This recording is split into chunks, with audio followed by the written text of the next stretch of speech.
Hello and welcome back to A Drunk History of Middle-earth. This is a show where we take the legendarium created by J.R.R. Tolkien and have a good, simple, wholesome chat about it. Sometimes it's a drunk person, me, trying to explain stories or events, and sometimes it's breaking down the stories and concepts as if we're talking to a drunk person. I'm Chris, I'm an avid Tolkien nerd, I'm still learning and realising how much I actually don't know. And joining me is your co-host and my lovely wife Rebecca. Do you want to say hello? Hello, I'm Rebecca, a complete novice to all things Tolkien and nerdy in general. Although now I've watched all 3 films, extended editions, and can now confirm that I have been converted to the religion headed by Elrond Tubbard. Long may he live. Right. Zoltan. That's the intro sorted. Let's get into today's episode. So the beauty of it is that because it's editing, it's just going to sound really natural because we're just starting talking now, but it's not like I've got to do it off the top of my head and be like, oh, hello, welcome everybody, because I'm just going to edit all this shit out. This isn't going to make it. So yeah, hello. It's weird because I'm sat talking to you, but it's like there's a third person here, whoever listens to this, probably 2 or 3 people. So it'd be no different than just having a drink with a couple of our friends, I think. More conversation. Yeah, exactly. Yeah, more conversation than some of our... Well, I don't know, it always swings between 2 extremes, doesn't it? Because you've either got my friends who you can't get a fucking word in edgeways, or your friends who you never really... sometimes you're not really sure if, Vicky's listening to you, and you're just like... Sorry to call you out, Vicky, if you ever listen to this. Well, yeah, I'm Chris, and I'm going to cut this bit out as well because I completely blanked on what I was going to say. So yeah, hello, anybody who's listening. No, right, I'll just cut that shit out as well. Right, I'll tell you what, we're going to keep recording, but I'm going to finish this drink first just to get myself warmed up because I'm getting performance anxiety thinking about this imaginary person who's judging me. I shouldn't have drank it like that. Put that in the intro. Oh, Oh, fuck me. Sounds like a very hobbity type of that. No, not a dwarf type of that. Yeah. Right. This will just go in the outtakes. This will be for the people who sub to my OnlyFans. Oh, hello. We just have a good time. So, my name's Chris. I've been a Tolkien nerd for a while now. Got the Silmarillion down the side of our sofa. Not saying I'm not claiming I've read it cover to cover because I think anybody who does is a bit of a liar. But you know, I've been looking at I've been exploring Tolkien for a few years now. I'm at the point where I'm insufferable to watch the films with. I think because I tend to know more than the average person, but a lot less than some of the answers you see on the internet. And I'm joined by my lovely wife Rebecca. You want to say hi? Hi, I'm Rebecca, and I am complete. Well. What are you? Because I don't know. It's weird because I talk to you about it quite a lot, but you also kind of glaze over when I talk about some of the things. But you've seen the Hobbit films a lot. Yeah, so I enjoy the Hobbit films because I think they're shorter, as far as I'm aware. I mean, when we watched what I believe was the first and the second film this week, yeah, and then found out it was actually just one film. Yeah, so for context, I've been wanting to make this podcast for a while, and in preparation, we thought it'd be a good idea that me, as someone who knows a bit about Tolkien, would go quite well with Becca, who doesn't know a great deal. And so we watched Fellowship of the Ring this week, but I didn't tell her we were watching the extended versions, and because we've got a young child, we watched it over 2 nights. And it was only today, a couple of hours before recording this, that Becca informed me that it felt good that she'd watched the first 2 films in the trilogy, and I had to break it to her. You've seen the first film, but it's got 2 discs because we watched the extended edition. I was really impressed with myself because other opportunities I've had to watch it, I fell asleep. That's true. Within them playing in the river or something. There's one that they're playing in a river, or they find a river. Do you mean the opening to Return of the King? I think so. Right, okay, yeah. I remember that, but that's all I can remember because I think I fall asleep usually at that point as well. Right. Okay, so yeah, we're going in blind. So the point of this podcast is I'm going to introduce Becca to the finer points of the lore, the wider legendarium, And we're going to go a bit beyond the films. We're going to talk about the films and the events in them for the first few episodes, at least, if depending on how things go. And then we'll go from there, and I'll start to fill in the blanks around it, so that the next time we're watching it, I don't have to freeze frame every time Orlando Bloom as Legolas gives a reaction to something like last night when I paused when they were in the Mines of Moria. When Gandalf said it's a Balrog, and I was like, look at Legolas's face. And the bit about the hair as well. Yes, and we'll get onto that where Gimli got 3 locks of Galadriel's hair, and I was like, Legolas knows that Feanor was refused 3 times by her.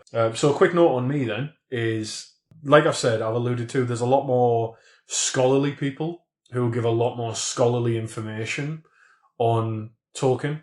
I'm a little bit different in that the knowledge kind of is there, but I feel it. Like, I'm someone who gets a tear in his eye thinking about the tale of Beren and Luthien. Don't look at me like that, because I will explain that to you. Imagine, if you will, a love story so great, it moves a god who normally does not give a single shit about what's going on. That's just to prepare yourself. Now, from the title, you're probably wondering, well, it doesn't sound very drunk at all. Hold on, have faith. I've got a quarter of a bottle of Buffalo Trace that I'm slowly working through, and I think I've got some Woodford Reserve after that as well. So what I'm going to do is we're going to be drinking. Rebecca's drinking some red wine, and we're going to get a bit crunk, and we're going to talk a bit about the Fellowship of the Ring to start with. Does that sound good to you? Mm-hmm.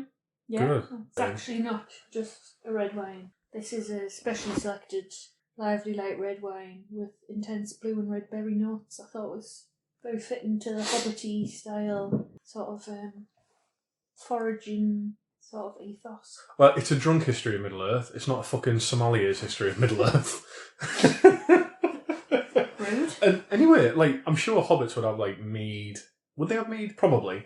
They'd have mead and wine, Yeah, but but they it looks always... like they'll have a lot of bramble. Yeah, they do. Yeah. So they'll make jam. Oh, like, and yes, they could make absolutely. wine with blue and red berries. Yes, fair enough. Yeah, but they always struck me as kind of more like an ale person. But I think that's just because of like Merry and Pippin and the Green Dragon, you know, when they're dancing on the tables and what have you. But anyway, shall we start at the beginning? So the film opens with the famous.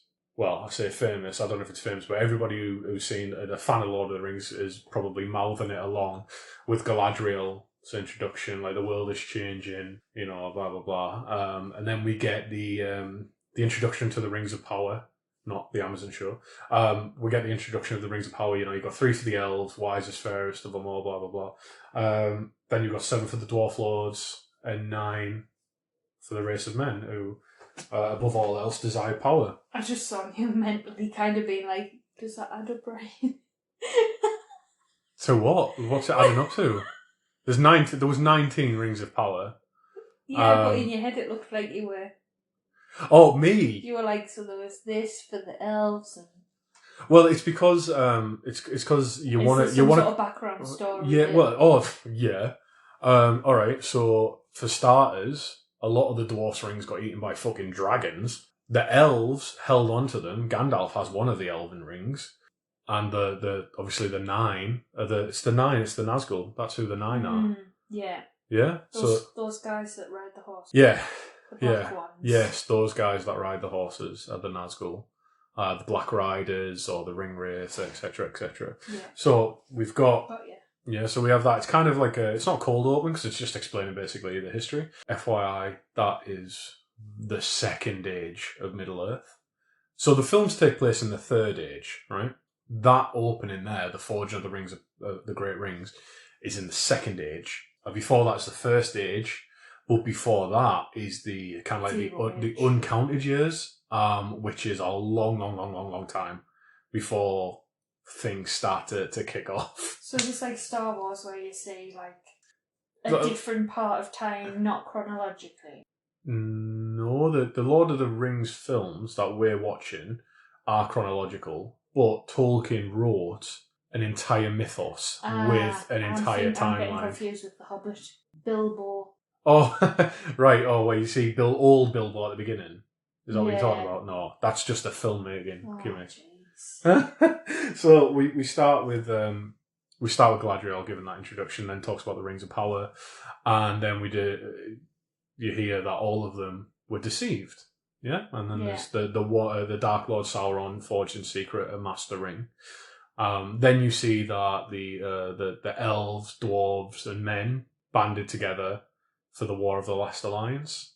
It's actually men and elves, I think they talk about. It's the War of the Last Alliance. And on the slopes of Mount Doom or Adruin, they have a big battle where Isildur takes up his father's sword, cuts off Sauron's fingers, and because Sauron loses the ring of which he's poured so much of his self into, he's not destroyed, but he's weakened considerably.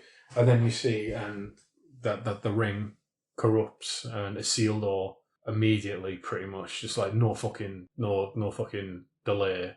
Weak. It's just like mine, straight away. And you see Elrond tells him to destroy it in the fires of Mount Doom, and Isildur gives that like really cocky smile, just like no.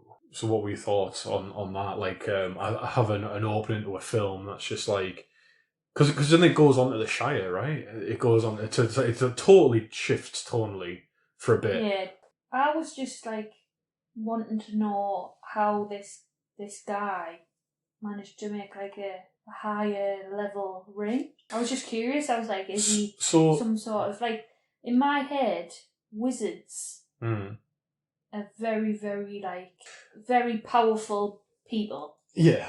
Okay. So in my head, Gandalf is really powerful, but when I watch the film. Yeah. The 2 discs. The 2 discs of the film, I felt like Gandalf is very weak. So I was thinking, well, I've got that reputation of Gandalf anyway. But I was thinking, why is he? How's I can't even pronounce his name. Sauron.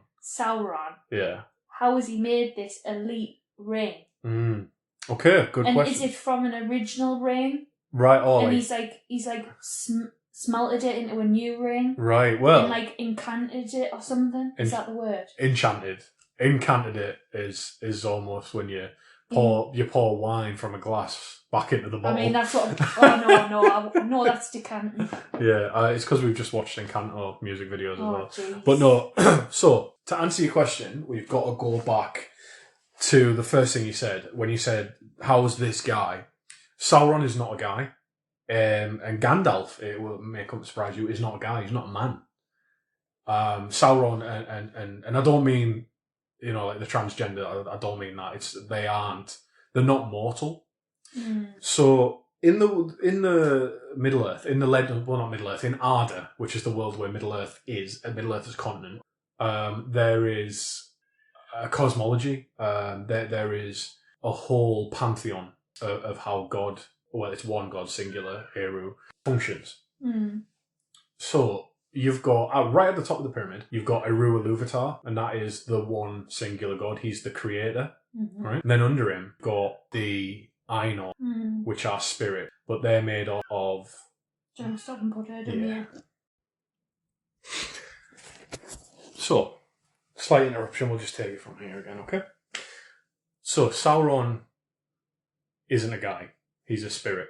He's an angel, almost, what we'd probably class as that level, which I'll go on because there's some parallels with Catholicism that Tolkien was less explicit about in his early writings, more explicit about as he got later. Was he Catholic? Yeah. Okay. Yeah, but that's not a good look at the moment, but he's been dead for a while.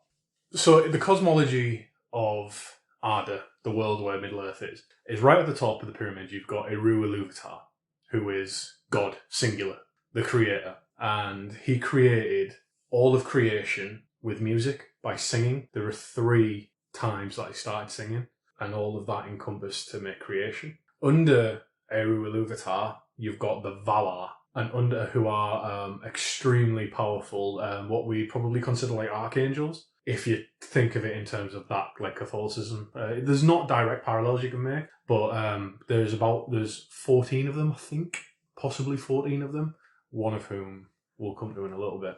But underneath the Valar, you've got the Maiar, and the Maiar are the angels, essentially. So that's where Sauron is a Maiar, Saruman is a Maiar, Gandalf is a Maiar, Radagast. Radagast from The Hobbit, yeah. He's a Maiar. There's also two others that we don't ever see that are called the Blue Wizards, and they were rumoured to have went east, but that is conjecture because Tolkien never gives a definitive answer as to who they are. The Valar and the Maiar combined are called the Ainur, and that is that's the classification of what they are. As they are the Just Ainur. a body of angels. It's kind of like it's like a choir of angels, a body or whatever. They are together. The Valar plus the Maiar is the Ainur, and they are the spirits. There's some things that exist outside of that. For example, the giant spider Ungoliant, who's like a creature of the abyss, or the nameless things like The demon. The Balrogs that you're talking about. Is that big thing that I thought was going to be a dragon? Yeah, the Balrog is actually a Maiar. So Sauron is the servant of a Valar called Morgoth. And before Morgoth got his name, he was called Melkor. So if you think of God as God, Eru as God, and then you have the fallen angel Lucifer, Morgoth is roughly parallel to Lucifer. Some, maybe it's the same as Satan. There's some conjecture as to whether Lucifer and Satan are the same thing. But Morgoth is essentially Satan of Arda, of Middle-earth, and he was banished in the First Age. We're in the Third Age by the time Lord of the Rings picks up. But his lieutenant or whatever, his servant, Sauron, is the big bad after him. But he was a servant to Morgoth. And then that thing is below Sauron. On the same level. Or like a worker. They're on the same level, so that not all Maiar are created equal. Okay. But that Balrog served Morgoth. That Balrog does not serve Sauron. Because the He's just angry all the time. All the fucking time. All day, every day. Any Warhammer 40k fans, a Balrog's like a fucking world eater. It's like just Angron. It's just all the time.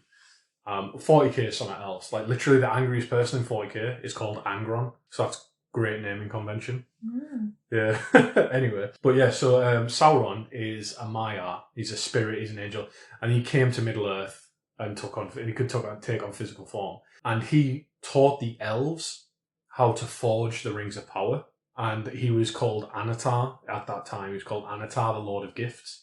And he's a big sneaky guy. So he's not like an out-and-out evil person all the time like you'd think. He's not like directly always doing armies. He'll use deception, he'll use trickery, he'll use whatever. And through this, he taught the elves how to forge the rings.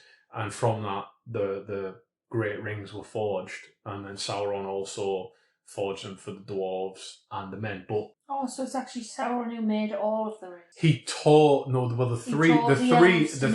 the elven rings.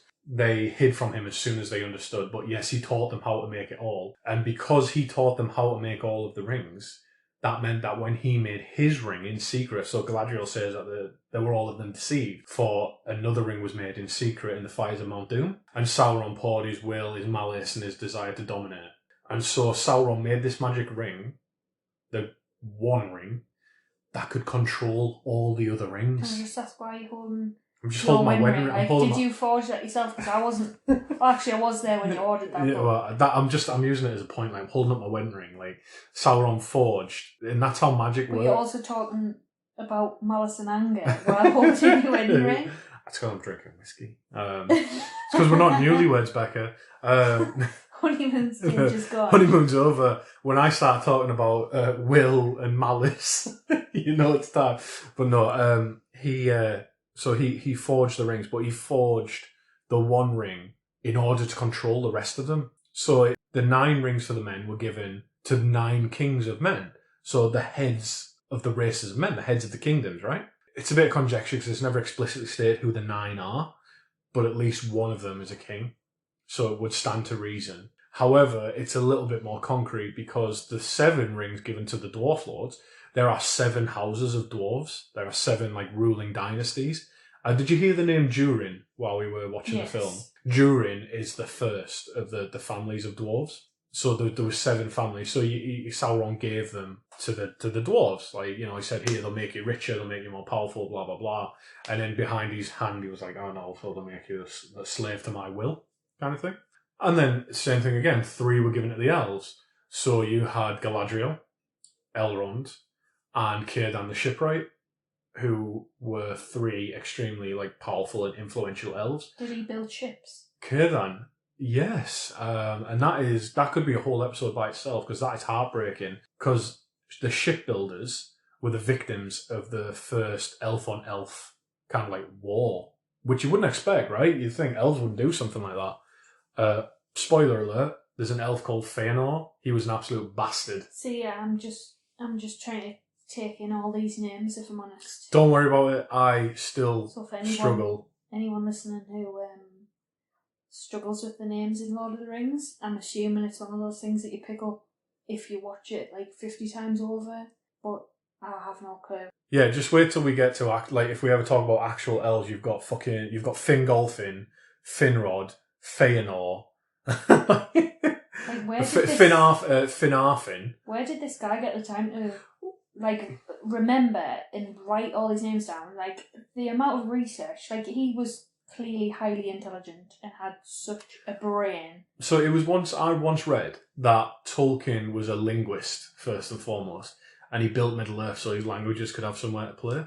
Was Tolkien didn't he go to Oxford University? Yeah, he pretty much wrote the Oxford Dictionary. Yeah. Yeah, because I'm sure I visited the college and that he went to, and there's a table that he apparently sat and other writers. But we'll get there. Great. So, to go back to it, Sauron forged the ring in order to control the other rings, and by controlling the other rings, he controlled the mortal races. And that is where that's why the One Ring was forged.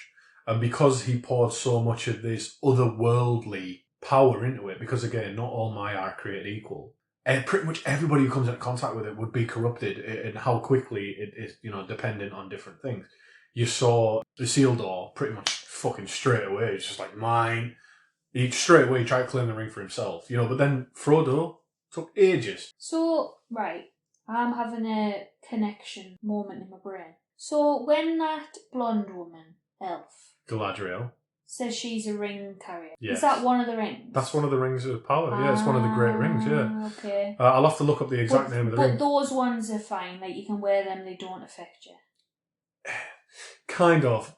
Gandalf says in the beginning bits of the film, none of them. There are many rings of power, but none of them should be used lightly. The other thing to note is that you said Gandalf. You thought of Gandalf as weak. Yeah. Because we're kind of conditioned to think of magic users like pow pow, blast blast kind of shit. Magic in Tolkien is what's called low magic. Oh no, sorry, high magic, subtle magic. Fuck knows, I can't remember the difference. But basically, it's kind of like subtle magic. The magic is there and it's weaved into things, but you rarely will see someone just casting a 5th level fireball. A 3rd level fireball spell, or just start doing force lightning from the fingers and that. But that's potentially because I've just watched the film and don't know the background story. So in terms of if you're someone who has just watched the film, you'd be like, this guy, he's a wizard and he seems pretty weak because there's a lot of moments in the film where I was just why? He's making this decision, he's making a run for his own back, he knows he's going to die. Are you talking about Gandalf? Yeah. Yeah. And the other characters, the Fellowship and the Ring Bearer, they're come on, Gandalf. And he is set on what he wants to do. And we'll get there. We'll get to the Mines of Moria because there's a very key bit there that we'll get to that we will discuss in a bit, but we should get back to the timeline of the film because we'll get to where you are saying. But another thing to note as well before we get there, the wizards, which we'll discuss in a bit, have had restrictions put on them. They can't use their full power. Sauron does what he wants. He's still recovering. He's obviously he's weaker because he doesn't have his ring because he put so much of his power into it. But Saruman, Radagast, Gandalf and the Blue Wizards, they were forbidden and restricted from using a lot of their magic because of direct intervention previously by the Valar and the Maiar wrecked the world. So do you know in the beginning bits of the film when it's panning over the map and you see you see where the Shire is? Yeah. Well, northwest of the Shire used to be a whole other fucking continent called Beleriand.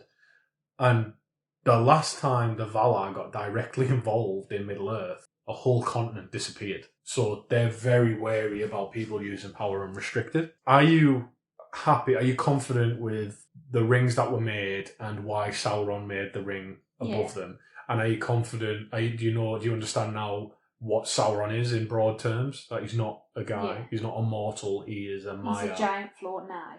He's not actually. That was something else in the film as well, right? It's frustrating, that imagery, because I don't know what that is. It is the eye of Sauron. It's the lidless eye. That's just his symbol. Now in the films, that it only appears in the films, kind of like mainly. In the book, Sauron he's a guy sat in a tower. Like, he's not a guy, but he's a Maiar. He's got physical form, and he's sat in the tower. But Peter Jackson made the decision to not show Sauron directly throughout the films, apart from like the beginning bits. So the eye is a stand-in at the top of Barad-dûr. It represents his influence, his ceaseless gaze. That's why it's called the lidless eye. It's always looking, and that's the power of his mind. So the doom and gloom bit out of the way for now. We then switch tones, right? Yeah. Isildur refuses on the slopes of Mount Doom, Isildur takes up his father, Elendil's sword, cuts off Sauron's fingers, and then Elrond takes him to the cracks of Mount Doom, tells him, destroy the ring! Isildur! And then Isildur just says, no. Fun fact, Isildur is Elrond's nephew by like 24 generations. So Elrond's brother, Elros, was the first of the kings of Númenor. So which is the line of men. No, Elrond and his brother had a choice whether it be elves or men. Elrond chose elf, Elros chose man. But we'll get there. I know, I don't want to overload you, I'm sorry, we'll get there. So anyway, it doesn't end well for Isildur. As Galadriel says, the ring betrays him. And you know when he gets shot in the back? Yeah. Weak moment. He does. And then the ring falls into the great river Anduin for 2,500 years, pretty much, yeah. 2,500 years. So that battle is the beginning of the Third Age. That's what marks the beginning of the Third Age of Middle-earth, is that battle on the slopes of Mount Doom. Then 2,500 years later, Gollum, at that point called Smeagol, gets control of the ring, is like, yeah, my precious. Then yeets himself into the Misty Mountains. So did he look like that? No. That's just because he's so focused on the ring that he's let himself go. It's a physical representation of what the ring would do to you. Like he becomes wretched. Yeah, I feel like I need to be lubricated. Yeah, we're 30 minutes into recording. Oh, jeez. And we're just on the opening scene. Yeah. I feel like we might already be drunk. Yeah.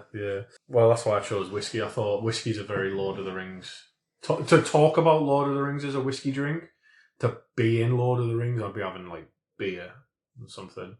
I mean, you wouldn't be able to run that far, would you, on a whiskey hangover? Oh, God, and it's a lot of running. Like, I was thinking, watching it, I was like, wonder how many steps they would do.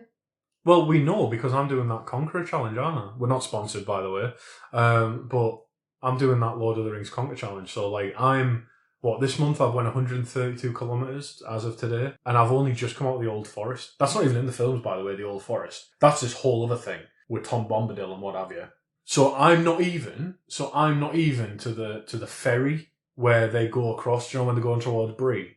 Yeah, that's the thing. I always thought that I think because of the films and the restrictions of filming, like you always think it's like maybe it's 1 or 2 days trek. No. But then when there was the actual verbal, it'll take you 40 days or whatever. Yeah. I think it was 40 days. Oh, that was when they left Rivendell. It would take 40 days. It'll take you 40 days. I was like, whoa. No wonder they've got the relationship they have where they're like sobbing, the little hobbits. Yeah.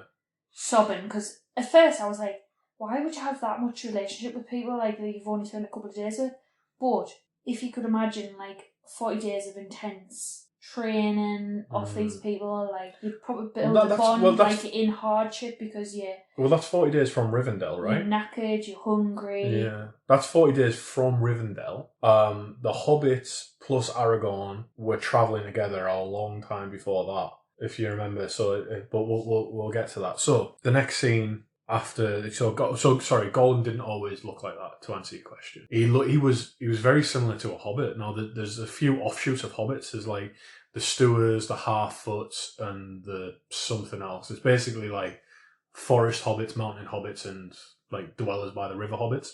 Smeagol and his mates were the dwellers by the river hobbits. Like they were always out on boats and that. Like that's why he's so good at swimming. Well, yeah, they say he's a cunning waterman. Yeah, but so like hiding behind a log. Yeah, like his hobbits trust the water. They're all right on the water. Whereas, like, Frodo's parents, for example, they drowned. And there's a deep mistrust of water amongst hobbits. We'll get anyway. The ring corrupted Bilbo physically, and the ring is sentient almost. It has a will of its own. It wants to get back to Sauron. But Gollum kept it in a cave for 500 years, and all he did was occasionally just take it out and look at it. Yeah, go Gollum. Yeah, until Bilbo fell down there during the events of The Hobbit, played a game of riddles, took the ring, and didn't kill Gollum, but escaped the mountain. By that point, he'd already, he knew he was Bilbo Baggins from the Shire. So then the next scene is we open with Bilbo Baggins planning his 111th birthday at the Shire, and he's reminiscing and finishing off his book. So how long do hobbits live for? Because he looked pretty like he was like nearing retirement, really, wasn't he? Yeah. So Bilbo's 111 there, but the oldest hobbit is Bilbo by the time he dies. I think it's about like 130. A what? 130? Yeah. So hobbits don't come of age until they're like 50, which, so like that's like, I was saying to you the other day, like that's like their 20s, right? Hobbits come of age when they're 33, I think, or 30. But before that, it's called like their tweens. But basically, hobbits live longer than us. So Frodo is a young adult. Yes. At this point. He is, yeah. So at the start of the film, Frodo is like 30 odd. So yeah, they're about 100. Live to about 100. So that was it. The Harfoots, the Stewards, and the Fallowhides was the 3 types of hobbits. So Gollum is a type of hobbit. Yes. Smeagol is a type of hobbit. Yes, basically. And then he becomes Gollum. Because I wonder who names him Gollum, though. Himself. Because it's the voice. The voice it's not the voice. It's not the voice. It's the sound he makes in his throat. Like, because he's Gollum. It's that. So people just assume he's called Gollum. Yeah, well, that's the name he gets. Yeah, like so the Stewards. Poor guy. Yeah, the Stewards were the hobbits who often chose to live near water. Possibly he might be a steward, but I'd need to look into that a bit more. But back to the story. So I imagine as we get drunker, we'll ramble a bit more. Bilbo's finishing off his book. He's making work on his book and he's looking through maps and what have you.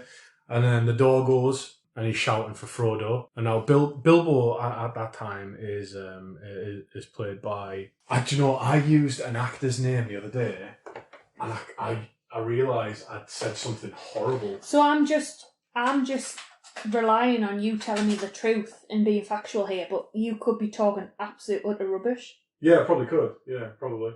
Ian Holm, right? So he's played by Ian Holm here, but I told you the other day he was played by fucking Ian Watkins. So I remember that. I know. I realised. Ian Watkins. He was that Lost Prophets guy, isn't he? I don't know. Yeah, is that I'll horrible? have to Google it. But so right, I need to clarify this for my own sake. So, when that knock at the door and he's like, Frodo! Yeah. Frodo! Is that... I don't know why I gave him an accent that was very strange. He's already got an accent. Ian Wright, did you say? No, I said Ian Watkins. Which is worse. So much worse. So, he's a British science fiction writer. Is that Ian Watkins is? Oh, no. Ian Watson, you just said. I said Watkins. A Welsh singer. Was that the Lost... Right. Yeah, I wish I hadn't. Lost Prophets. Yeah, can we just drop... I'm going to edit this out. So... That was horrible. I'm going to add a flag to edit this out. When the knocks at the door, who was knocking at the door? Is it Gandalf? Or is... So... No, it's not Gandalf. So who's knocking at the door? Well, he's got a sign up that says no admittance except on party business. There's people who are fucking bothering him. So it could be his family members that are trying to chase him around. They come later. So Sackville Baggins has come later. Okay. So I was just confused of whether it was like one of those weird, how directors like to sort of move time about a bit. No, not in this case. Yeah. So it's Ian Holm, Bilbo, and he hears a knock at the door, and he starts shouting for Frodo. Frodo!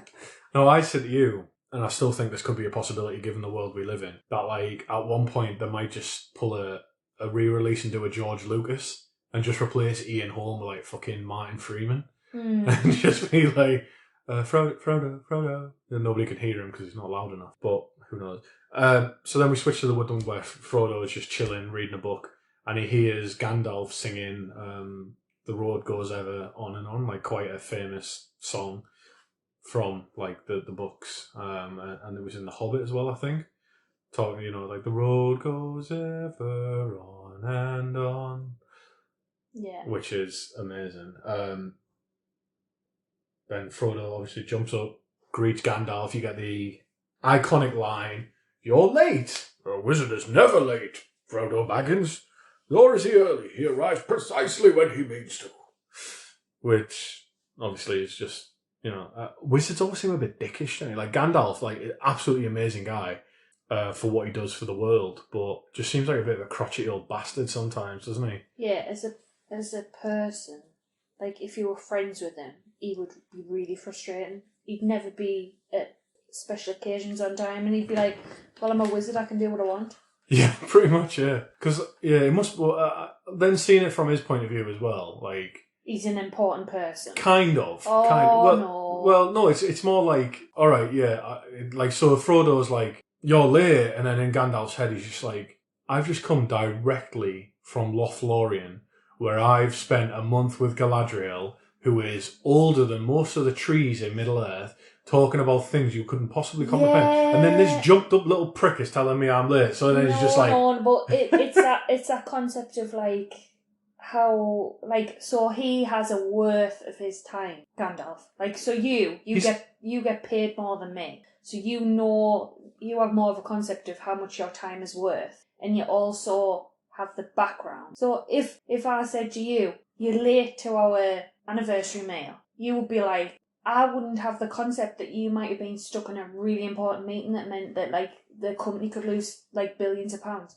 But for me, that would be important because my life is simple and I don't make as much as you. I'm not as important. So to me, an anniversary meal might be more important than to you in terms of time. Well, let's not assign how worthy we are based on what job No, we but do. I mean, like, Frodo, he's just chilling. Yeah, like, he doesn't have any priorities in life, really. Yeah. Well, I mean, apart from chilling, drinking beer. Like, so to him, like, Bilbo's birthday is a big event, and he doesn't have a concept of, like, everything else outside of the Shire. Yeah, that's true. And that actually, you've led on to a very good plot point because at one point, I can't remember whether it's in the films, but in the books, Aragorn kind of, like, at one point goes a bit, like, mental with everyone. He's just like, you have no idea what dangers are within a day's march of the Shire, and you get to live your lovely, simple little lives while people are out here, like, fucking dying for you. So it's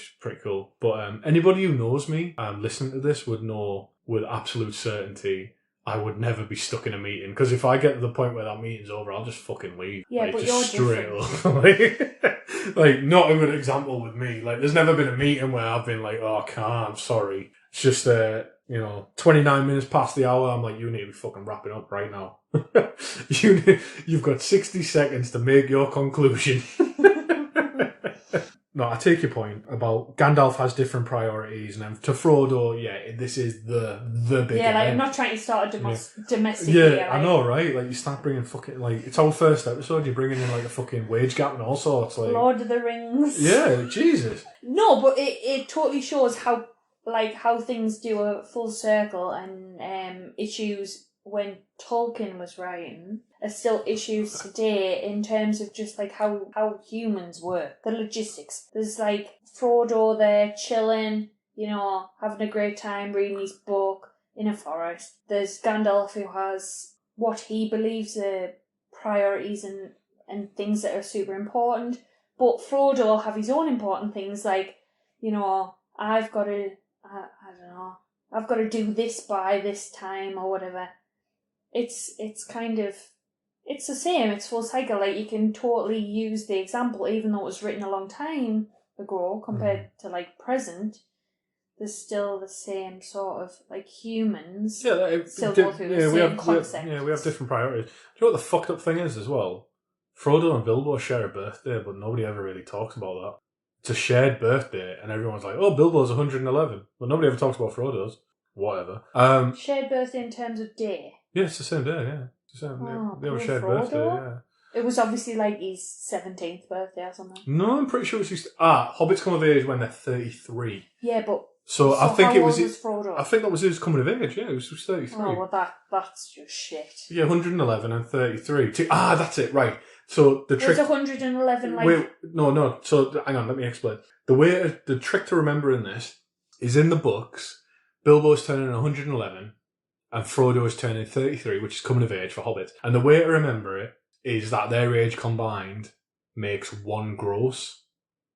And that's how you remember it, is that at that time their age combined makes one gross, and that's specifically called out in the books. I think we're getting off track with maths. Yeah, Frodo jumps into the car, what have you, go down the lane, see some cute little hobbit kids.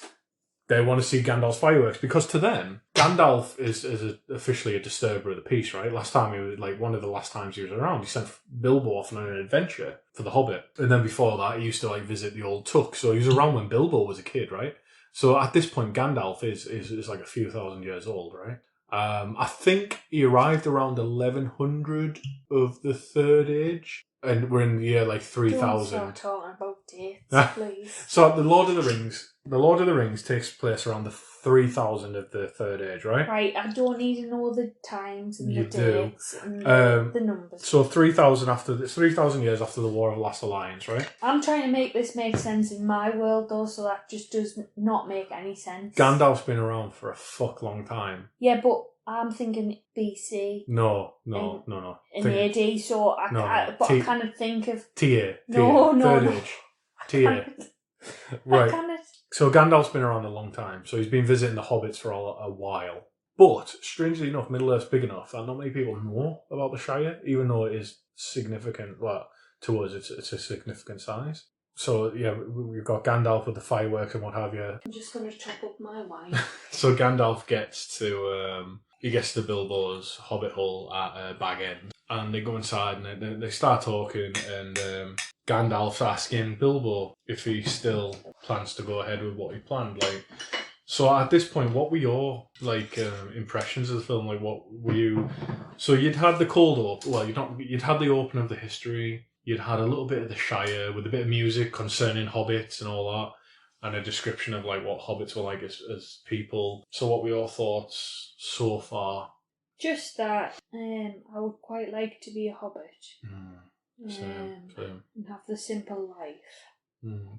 I mean, I don't know what hobbit babies. Well, you've seen them, cute as fuck. They've got little curly hair. Peter Jackson's kids were hobbits. I don't know whether they go through the same things as we do. Do they have the same gestational period, or? Well, no, I mean lack of sleep, tantrum, screechiness. Is it the same for hobbits? I mean, hobbit life looks pretty ideal. I would like to be a hobbit. Yeah. And I mean, later on, obviously, it appeals to my dwarf side, but... Yeah, we've had this discussion, because, I feel like it's amazing how me and you are pretty much, best mates, because you struggle with it as well. Would I rather be a dwarf or a hobbit? And I'm happy to say that none of us ever really consider elves, because elves in general are arseholes. And they're too perfect. I can't live up to that expectation. And they're dicks about it as well. But...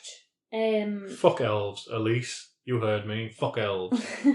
But I feel like I'm sorry. I'm just roasting one of the women I play D&D with. Well, yeah, he's just flexing his complete nerdness. Yeah, Lord of the Rings, 40k, and D&D/Pathfinder mentioned in one podcast. Yeah, just going for the trifecta of absolute virgin. So when we used to play WoW. Oh, World of Warcraft. Yeah. I was obsessed with mining, and I had a great thing going on with trade of gold. Oh, you did? Yeah, I remember I was making a lot of money. You cornered the market on the server, didn't you? Because people weren't selling what I was given. Yeah. I was given the goods. You got I think it was some of the low level ore, and you were just so that would be your... I was obsessive with it, so I feel like I've got the obsessive kind of addictive personality of a dwarf. Whereas ideally I would love to be a hobbit, but I feel like I'm more dwarf, kind of with all those really raw emotions that they struggle to deal with. I feel like I identify more with the dwarf. But But Everyone's Samwise until something goes wrong. this wasn't meant to be a counselling session. It's all right. Let it out. Yeah. Frodo and Hobbiton seems to be an ideal, idyllic place. Yeah.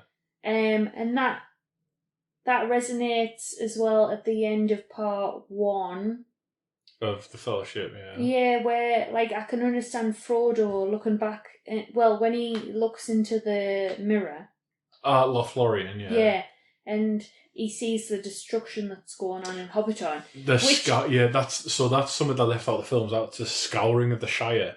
A lot of that actually happens in the book by the time they get back. I can understand that being a good motivation because those people are so innocent, haven't got a clue what's going on, and I would want to protect that as well. So yeah. So everyone's a hobbit until shit kicks off, and then you're Thorin when you're afflicted with the dragon sickness, and you're just like raging. Yeah. It's just like, who stole my Arkenstone? I feel like I'm more dwarf than hobbit, really. Yeah.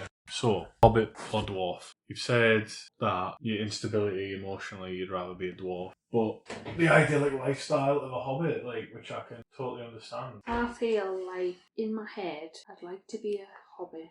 But realistic, I need a job. Ah, okay. So I feel like dwarf because, I mean, if there was a job nowadays, there probably is, where you were just chipping away, finding exciting things like gold, shiny things. Yeah, I'll be totally for that. Like, I'm like a magpie. I can remember vividly as a child being drawn to anything that sparkled, shined. So that job I think you're describing is a miner. I think that. I mean, coming from a we live in Durham. mining... Like, we live in County Durham, right? Yeah, coming from a mining... Well, I don't come from a mining village. So, I would say maybe... And I mean, my granddad, he was like the little child at the actual face of it. So at the coal face. Maybe he got paid more than his dad. So I think maybe he's a more dwarf. That would mean that was more dominating in the bedroom though, in terms of relationships though.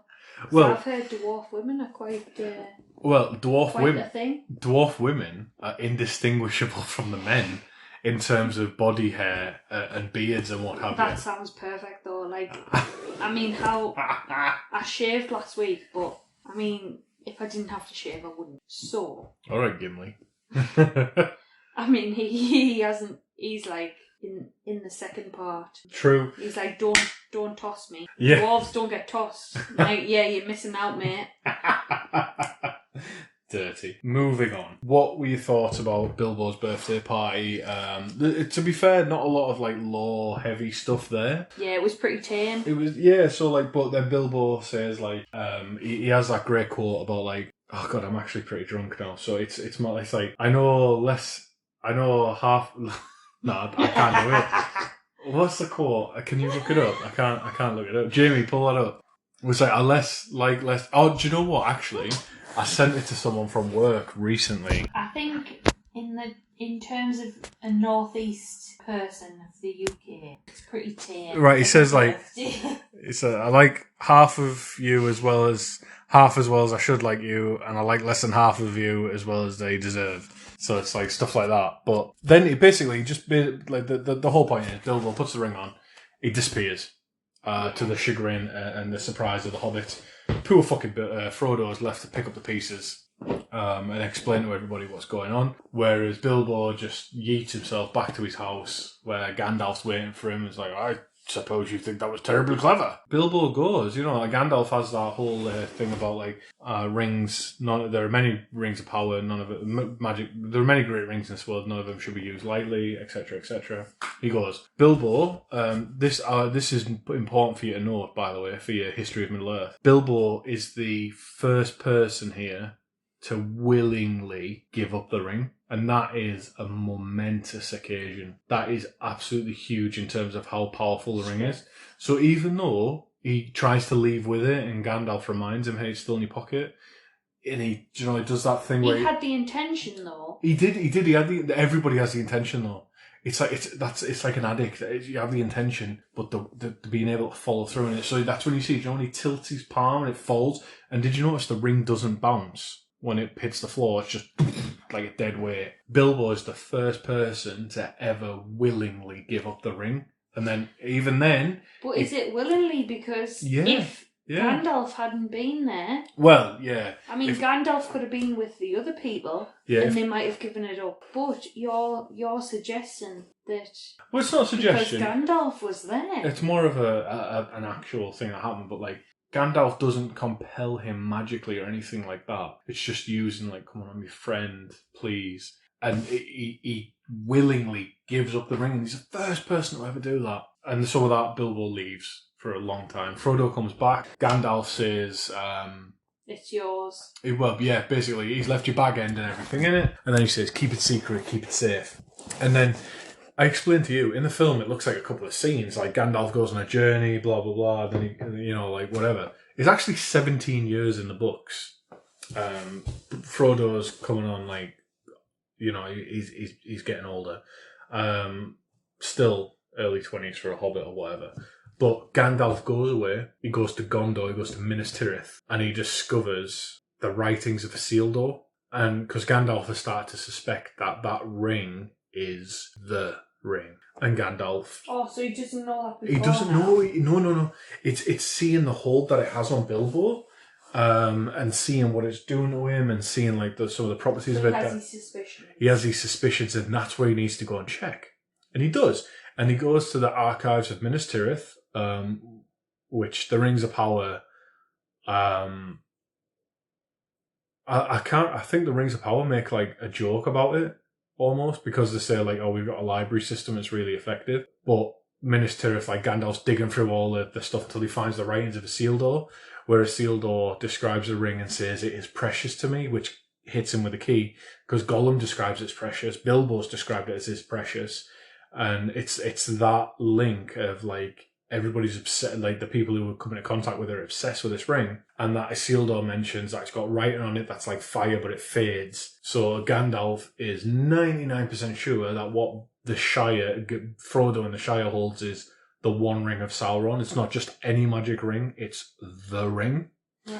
So then he heads back, and you see like when Frodo comes back from the Green Dragon pub, where Sam like, you won't talk to Rosie because he's too shy, and Rosie's cute. Like, I'd do Rosie. Rude. I can't compare to her either. She's lovely. You're lovelier, but she's lovely. And then like Gandalf just like reaches out the darkness, like, is it secret? Is it safe? And then he chucks it in the fire. Blah blah blah. So at this point in the film, like, what were you thinking about, like, as Gandalf? Were you thinking like Gandalf had just went mental, or? No, it's just like, I thought he was aware of the power of the ring.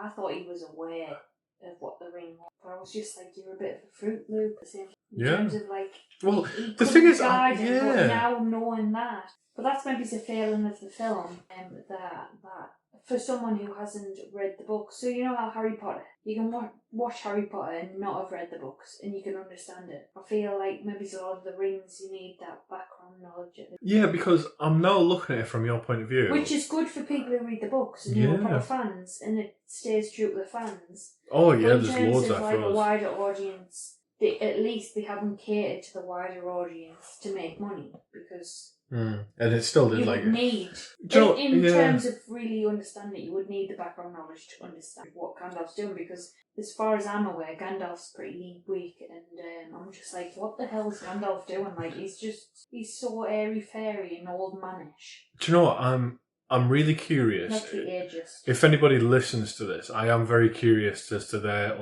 interpretation of what Becca's just said, because it's only now just occurred to me that I've always kind of known why Gandalf's so worried and whatnot, but like you've just pointed out that to your viewing, someone who knows like nothing about it, you're just thinking this old man has all of a sudden just went mental about a ring after reading a book, like, and that kind of like, yeah, is that a feeling of the film?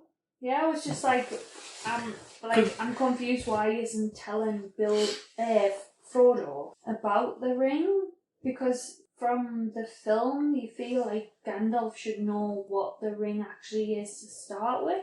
He does, but... it's kind of like Frodo's kept in the dark, so You always feel Yeah. Frodo throughout the film. Because it's like, he doesn't really truly Yeah, he's told like, understand. oh, this is really important, but he's not told why. Yeah. Well, it's kind of, because Gandalf... But he's a stronger character than he's made out to be. So. Oh, the strength of hobbits, whole like essays could be written about them. Like, so then Gandalf instructs Frodo that he needs to leave the Shire, needs to make for the Prancing Pony first, and then from there we'll figure it out. Because it's a great evil held in the Shire, and that there'll be people, well, Gandalf doesn't say there'll be people coming for them, but there will. So, and then one of my favourite scenes is when they hear the noise outside the window, and Gandalf, who, the reason it's funny to me is that Gandalf's like this angel, like to me is like a Maiar. And he hears a noise outside the window, and he just grabs a big fucking... it's his staff. Grabs his staff. It's his staff, but it's just a big fucking stick, and he just jabs it out the window. Like, this angelic being is just like, pointy stick, go burr. You kind of expect that he would know that someone was listening to him. Well, no, I've said like that. Yeah, I have said that like that's civility limited. But anyway, he drags Samwise Gamgee inside, and he's like, it's like, eavesdropping. He's like, I ain't dropping no eaves, sir. He's really attractive. Oh, Sean Astin. Whoever. Sam Gamgee. Yeah. Oh God, he is. He elicits. I wouldn't F him, but I'd cuddle him. Nah, I'd F Aragorn, but I'd Who's Aragorn? Strider. What the fuck? The Ranger. Aragorn. Oh, Vigo. I think of him as Strider. Well, Strider. So yeah. No. But Samwise, Strider feels too challenged and kind of. You'd be making love to him, and you'd be in a different planet. And that wouldn't be satisfying. So I feel like Sam would be grateful to get more from it. Whereas, who's the guy who plays the human kind of? Sean Bean. Boromir. Is he the guy who is also in Game of Thrones? Yeah, it's Ned Stark. Oh, yes. Sean Bean, the guy who dies in every film he's in. Ever. Yes. Everything. He is something else. Just the human, but it's maybe the human characteristics that draws you to him, because he is so... Not for anyone, evil, he's strong, but he's also human. Yeah, absolutely. And for anyone who's just tuning in, Spotify and other podcast services have switched you automatically over to the episode of people Rebecca would like to fuck who look nothing like me. Well, I was trying to be really polite and say make love. Right. But no. But I would totally make love to the dwarf as well. I mean, that Gimli? beard. Yeah. That beard.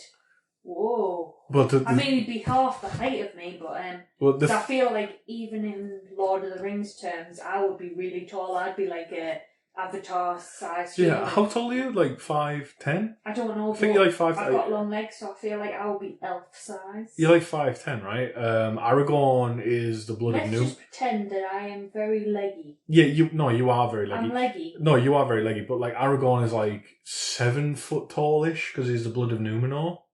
So no, Aragorn, Strider. Okay. No, I'm not into him. Yeah, I know. I'm just saying his height. Gimli's about 4-5 foot. Yeah, the Hobbits are about good. 3 foot. That's the right height, really, isn't it? Oh, to get down. Right, Rebecca. Right, we're gonna have to put an NSFW tag on this. What does that mean? Not safe for work because you're filthy. Why would anybody be consuming this in work? Well, I will when I'm editing it. So I'm not doing anything else at work. That's a joke. Lies. It's a joke. That's a joke. He's a meeting man. I'm not a meeting man. I'm an engineer. I do work. But you've got a lot of meetings. Yes, but I don't go to them because I'm doing work. Anyway, back to the actual content of what we're talking about. Sorry. Frodo and Sam leave the Shire.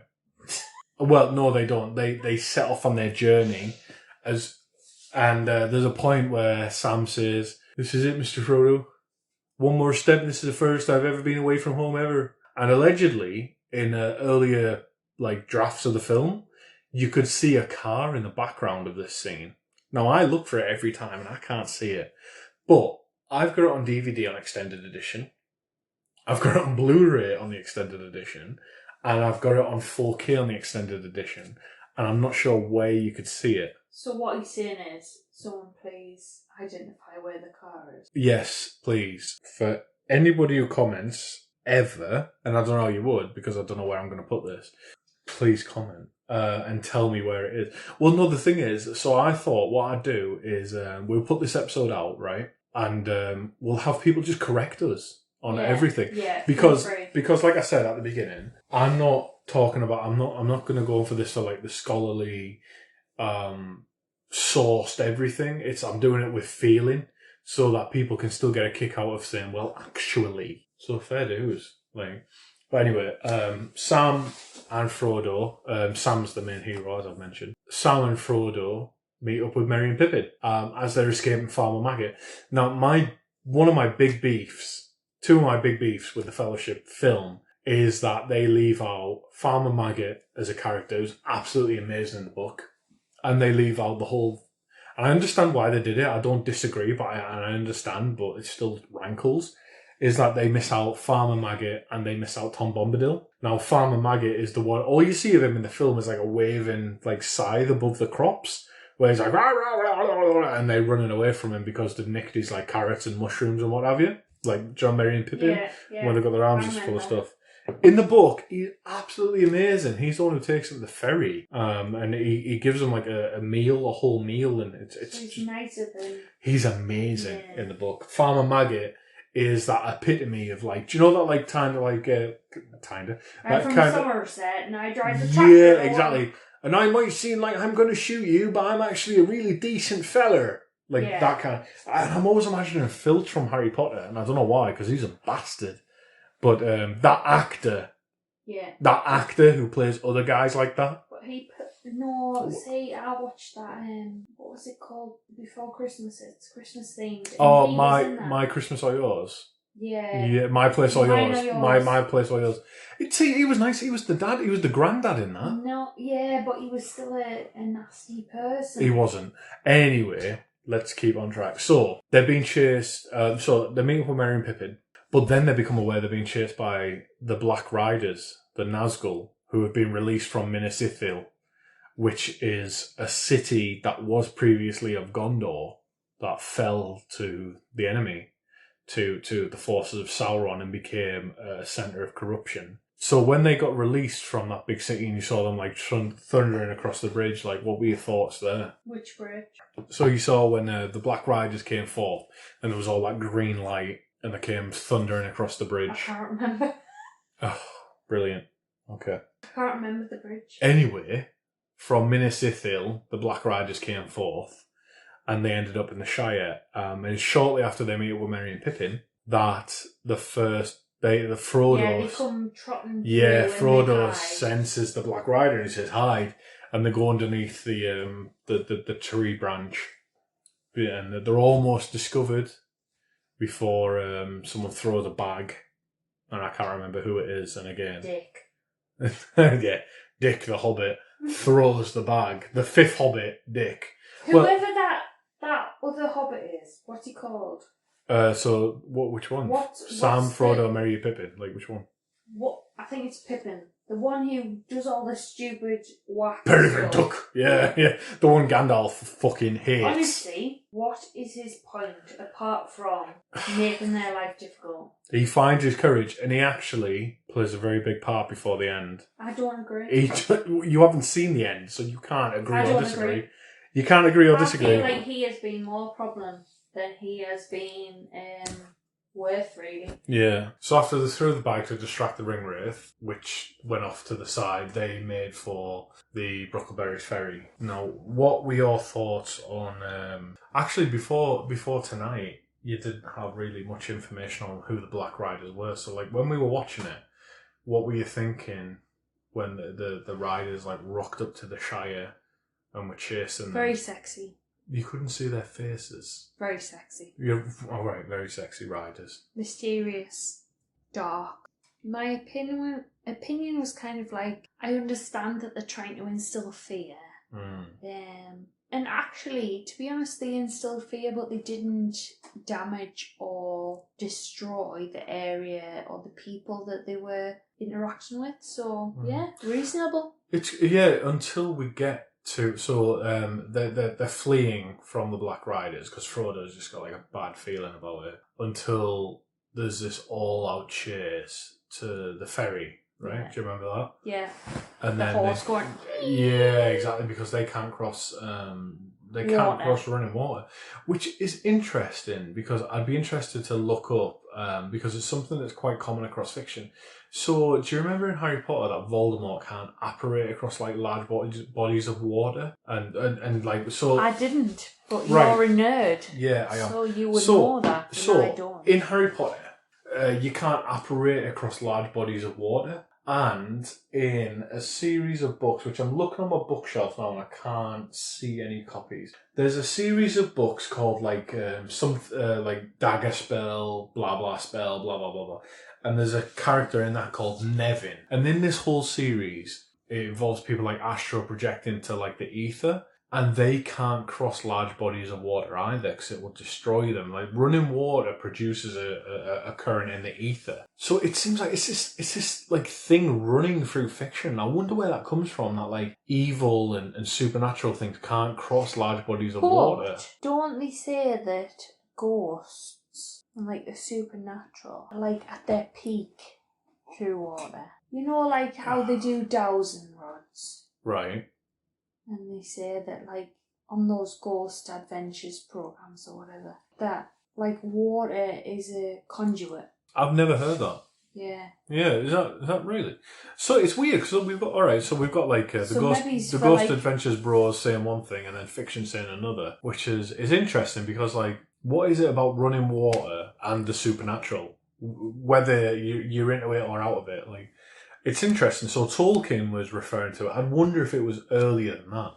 Because the Nazgul don't like to cross running water.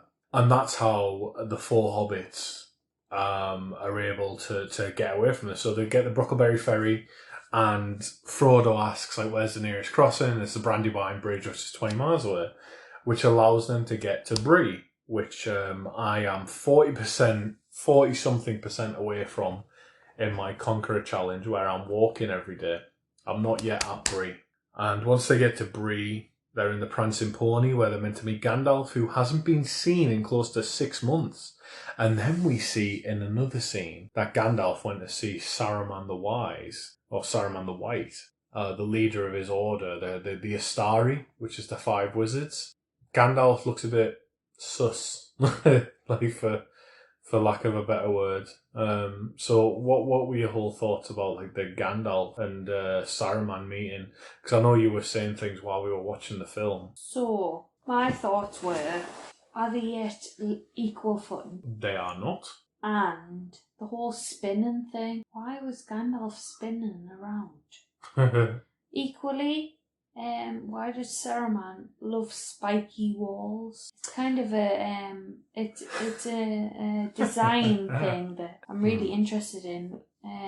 Is he a spiky personality, or does he just like harsh walls? And as well, the fact that Gandalf cast a spell or whatever, where he shot Saruman through the door.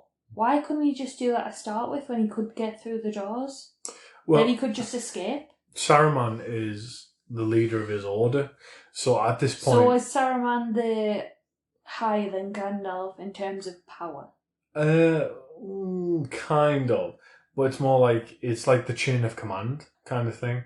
So the 5 wizards were sent to Middle-earth and Saruman was elected to lead them, and Saruman served the Valar Aule, which was the Valar of like smithing, and that's who Sauron served as well. So Gandalf is just a conflict of interest in the terms of...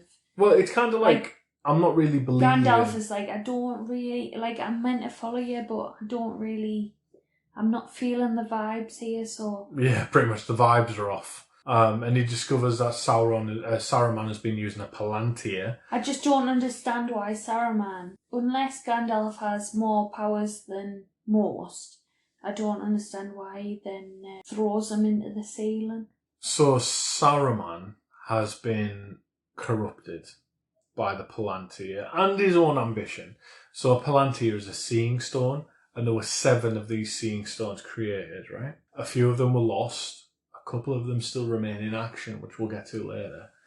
And Saruman began using them. However, Sauron has a Palantir, and Sauron can exert his will over these Palantir. So when Saruman is using them, he's communicating with Sauron, and he's slowly corrupted to the side of evil because Saruman wants to make his own ring and usurp Sauron. So these seeing stones, are they by? No, they're not, but someone can shape them with their will, and Sauron has got a tremendous amount of will. Lord. So Saruman, so we'll ignore the detail for now. Saruman has been corrupted to no evil. wonder. Yeah, and he's been wanting to he's been looking for the ring for yonks, and he's been wanting to make his own ring for yonks. And this is for his... good or bad? For bad. Are you sure though? For bad. And who knows that? Because from the films you don't know that. Alright then, Saruman sympathiser. So at this point, when he goes to visit him, Saruman plays his hand. He gives Gandalf the chance and says, look, Sauron can't be stopped. We'll make an army, or perhaps we'll find the ring and there'll be 2 rulers. Come and join me, blah, blah, blah. Gandalf very rightly says, Sauron doesn't share power. You're not going to fucking share power. Bullshit. And plus, it's wrong. At which point, Saruman he's like, right, get in the ceiling now. Get in the ceiling now. And I'm going to make you part of my ceiling. Yeah, and that is happening, and that's why Gandalf doesn't appear at the Prancing Pony. And while at the Prancing Pony, the hobbits... That's a shame because the vibes are really bouncing in there. It's amazing. And while they're at the Prancing Pony, the hobbits discover that beer comes in pints, which is amazing to them. But is it our pint? No, it is. Yeah, it's our pint. It's not like a pint in Hobbit or in Lord of the Rings terms. No, hobbits normally have. No, but in Lord of the Rings terms, is a pint more than our pint. No, in Lord of the Rings terms, hobbits have a half pint. So hobbits are like half of us. Pretty much. Size wise. Yeah. 2-3 feet, maybe 4 feet.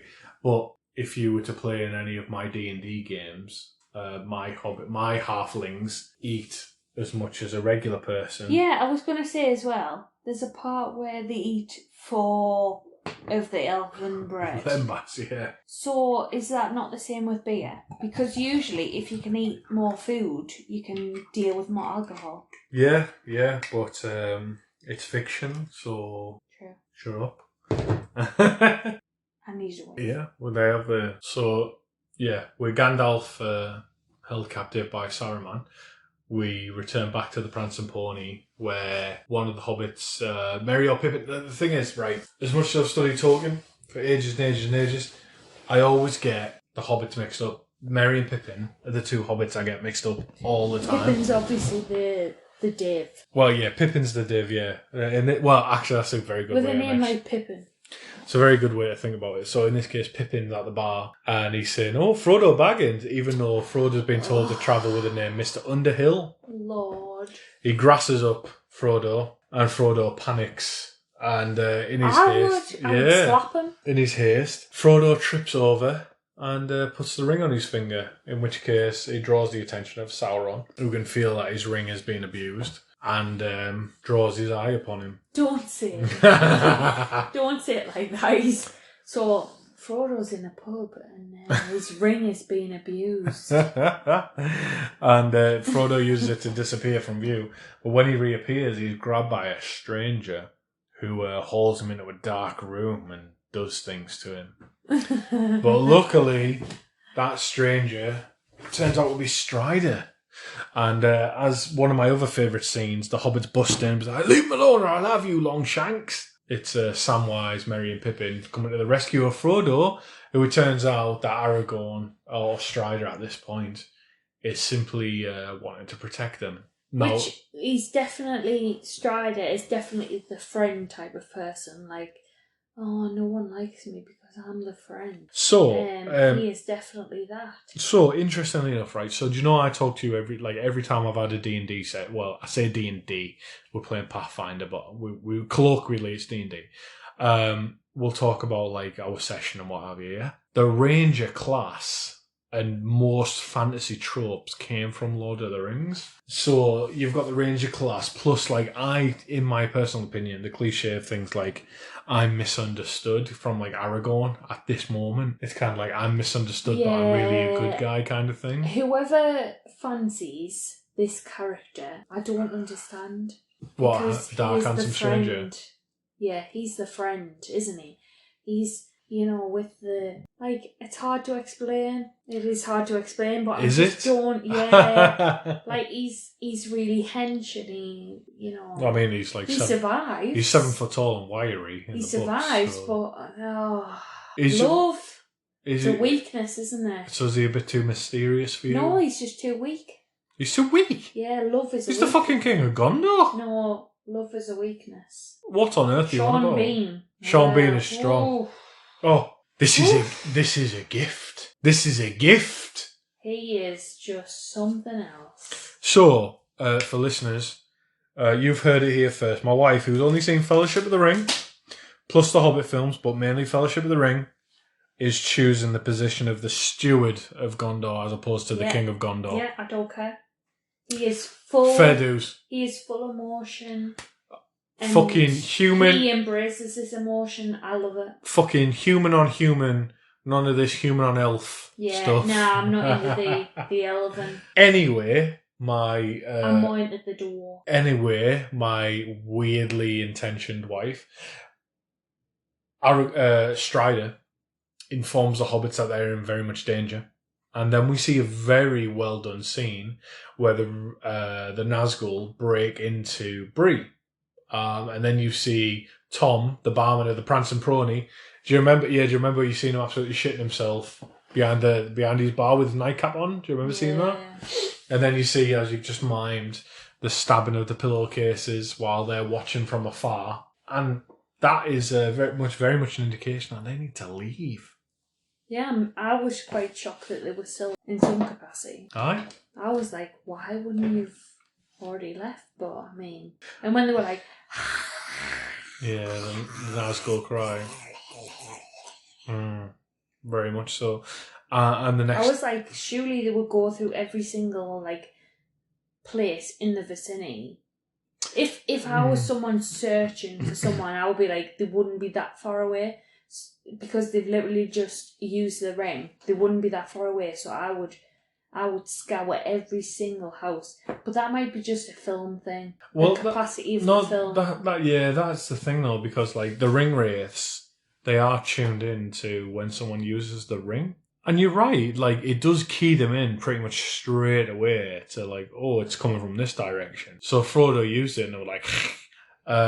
But the next day we see that Aragorn is leading them right into the wilderness, and we have that amazing exchange with Pippin and Aragorn. It's like, yes, we've had breakfast, but what about second breakfast? That just reminds me of that it's bright green top. Yeah, I've got a t-shirt. Yeah, writing on exactly. That says exactly that. Well, I've had it for so long. You chunk. Like that predates our relationship. I've had that t-shirt so long, and yeah, it says, "But what about second breakfast?" And then Pippin lists off all the different meal types until Aragorn chucks an apple at him and Merry, which I think is amazing.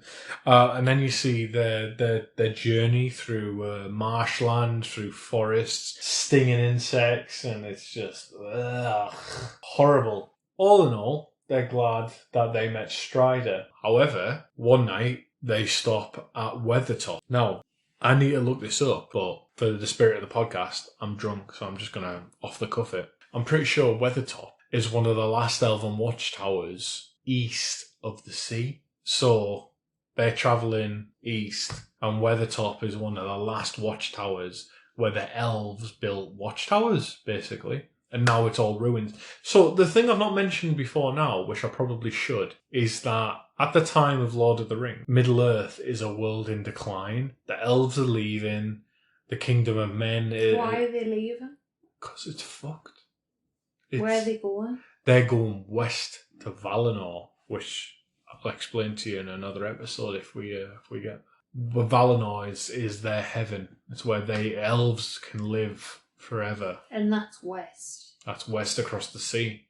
But not anybody can get there. So it's physically in the same place? Not physically. It used to be physically in the same place, but the way is closed. So why can't they achieve that without travelling west? Because Valinor is an actual physical land. Okay. It's a continent, it's a place. It would be fun for us to discuss that because I've got a lot of thoughts and things to talk about Valinor. But so Middle-earth at this point in time is in the Third Age. It's a place in decline. The kingdom of men is in decline almost. The dwarves have retreated to their kingdoms. They don't care about anybody outside of them.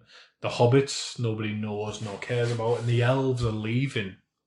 So Weathertop is another example of this. It's a ruin of a much better time, and it's one of the elven watchtowers east of the sea, basically. And that's where they stop for the night. And you remember the scene where Frodo wakes up and the hobbits are cooking food, and he's like, "What are you doing, you idiots?" And he's trying to stamp it out with his foot. Never the 9. Well, but it's too late. Yeah, exactly. It's 5 of the 9. I'm glad you remembered that. It's 5 of the 9. And yeah, you know how bad my memory is. So yeah, that's really... Yeah, you really enjoyed that. It. So 5 of the 9 attack. And the hobbits, bless their hearts, talking about hobbit strength, they draw their swords anyway, and they try and defend Frodo. They try and get in front of him, and they just get absolutely smacked about. And Frodo puts on the ring in all desperation. So that's stabbed. And you see that Frodo's reaching his hand out as if the King of the Nazgul is willing him to hand him the ring, because that's all the King of the Nazgul wants is Frodo handing the ring so he can take it back to Sauron, because they're ultimate slaves to Sauron. Frodo resists, speaking to the strength of hobbits, and the King of the Nazgul reels back and stabs him with his sword with a Morgul blade just above the heart. And Frodo's like, yeah. And then Aragorn jumps in, swinging about his torch. And Aragorn successfully manages to fight off 5 ring wraiths, enough for them to escape. However, Frodo's wounds are grievous, if you remember this. Mm-hmm. So he has to get trotted through forests with an elven woman. And just before that, Strider asks Sam to find him Kingsfoil, which Sam thinks is a weed, which is something interesting. Like a white flower. Yeah, it's interesting because Sam thinks it's a weed, but in the hands of the king, which is, obviously, as we find out later, Aragorn, it's a potent healing plant. And as they struggle to stop Frodo falling into the Wraith world, which is where he's being slowly pulled, as Aragorn's collecting this, he is met with Arwen. Now, in the books, it's not Arwen, but in the films, it's Arwen who comes to the rescue. And, actually, it's weirdly enough, I've just opened to the page on the book where it is. Nerd. Yeah, I know, right? But, Arwen mentions it, and she says that she's a faster rider than Aragorn. And so she takes Frodo, and she goes as quick as she can to the fords near Rivendell. And it's Glorfindel in the books who does it, and Glorfindel is a badass elf in the books. From what I remember, Liv Tyler wanted a bigger part as Arwen, and so she's the one who takes him, not Glorfindel. And she takes the flight to the fjords. The fords, not the fjords. And if you remember from the films, there was all that like hither and dither of avoiding the ring wraiths as they're like reaching out to Frodo just as she moves from them.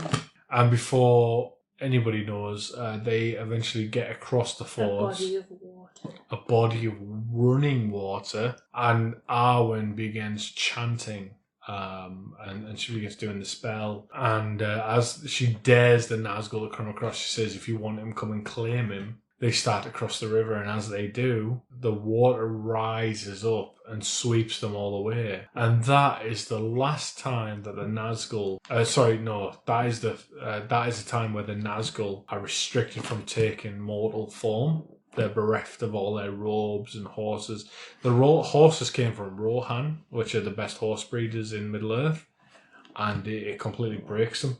They're absolutely fucked. They're scattered to the four winds, basically. And that allows Glorfindel / Arwen to get Frodo to Elrond for healing. That healing is elvish surgery, essentially. Maybe they cut him with a fine elvish knife. Maybe they just use a big magnet and they get the shards of the Nazgul blade out of Frodo. However, he's going to be left with a wound. But then the next time in the film we see is that Frodo wakes up after you see Hugo Weaving's face appearing like a PowerPoint transition across the screen. So what were your thoughts at that point? Knowing what I know now, I would say the actress that did that scene is very selfish.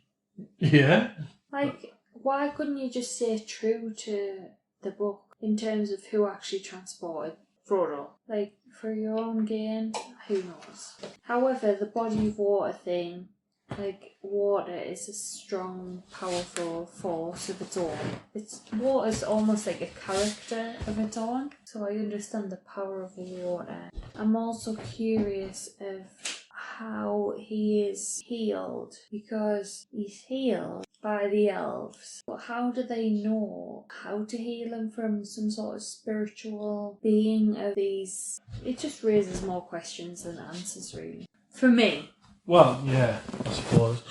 But I'm really, like, what you've just said there about her wanting more of a part, I'm like, you selfish person. Please just stay true to the character in the book. Like, you should be honoured. She asked to play this part, so why would you ask to have more of a part? Who knows? Well, Liv Tyler does It's obviously someone really important. I mean, Steve Tyler's daughter, Liv Tyler does what Liv Tyler does. No.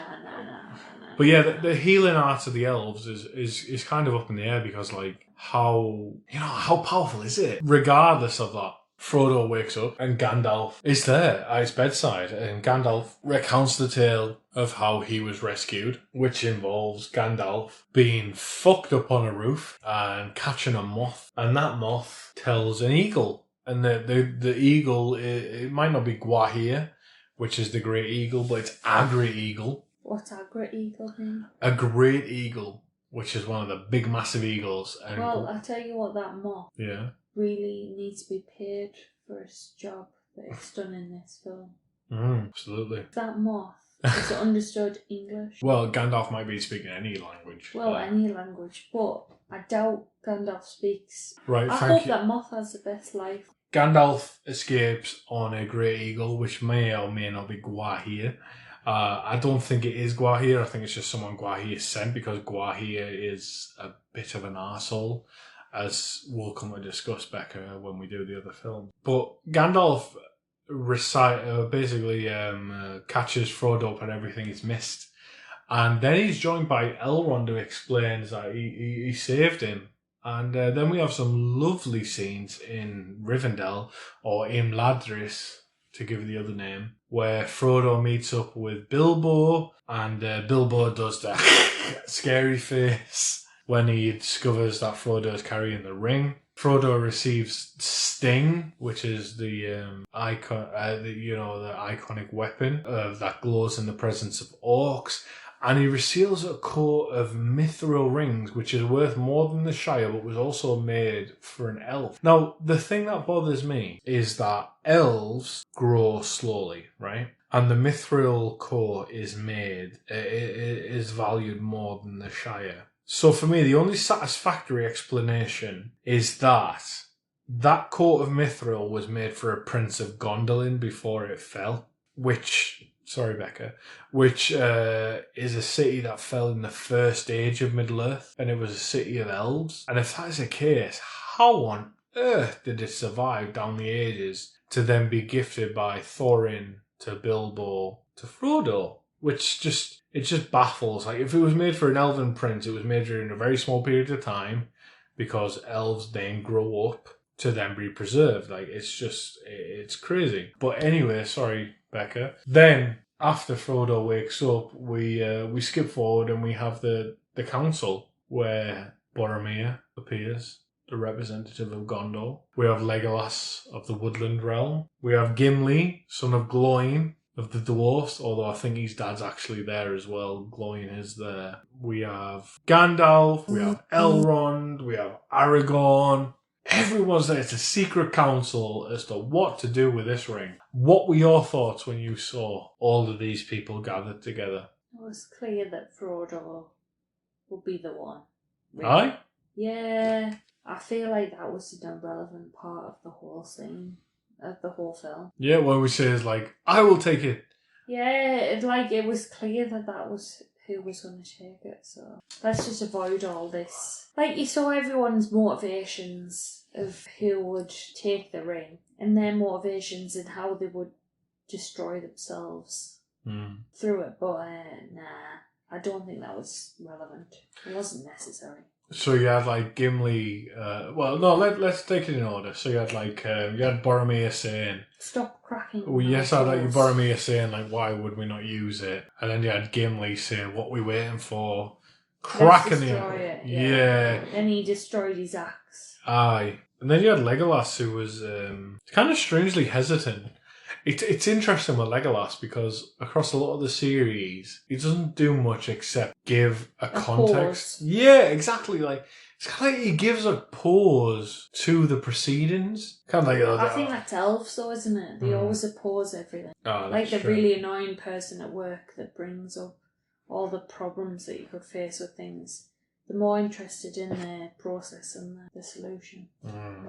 Bureaucrats. Exactly.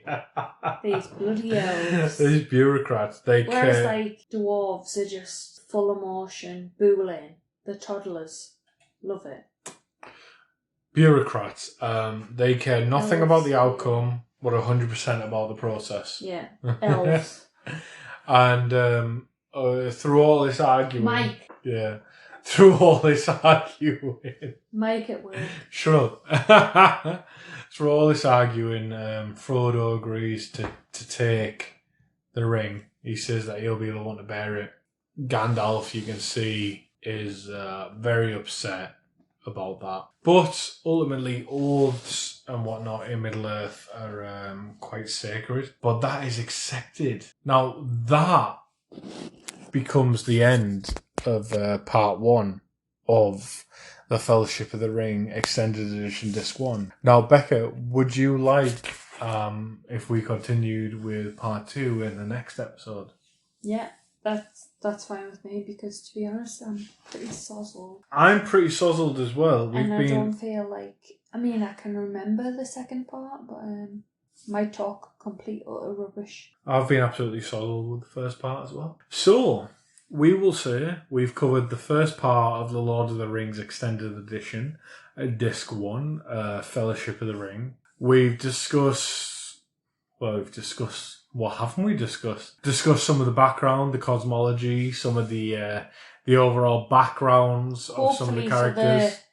For the people who don't know the background story, we have discussed all the questions that would come up as a novice and someone who doesn't understand the background and the actual book.